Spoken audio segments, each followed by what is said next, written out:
Да, не и може би на ружовете от дрогерията, които имам. Имайте предвид, че дори да казвам не ще ги използвам, защото съм си ги купила, така че може да ги виждате в видеа. Абсолютният ми фаворит на Golden Rose Smart Cheek. Най-доброто. Есенс, може би, ако е странен, оранжев. Отново Essence Jelly Blush. Абсолютно е не най-лепкавото нещо. Този стик руш на Catrice, да. Lip and Cheek Oil на Essence отново. Това за скулите е абсолютно не, защото е олио, но за устните е много добро. L'Oreal, за съжаление не, така и не се разбрахме.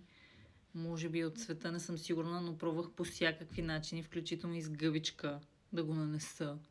И сваля базата и не е добре. Също е за устни и скули, и за скули абсолютно не. Като го сложите изглежда окей, след това някакси оксидира и става супер ярко, така че абсолютно не, но за устни да.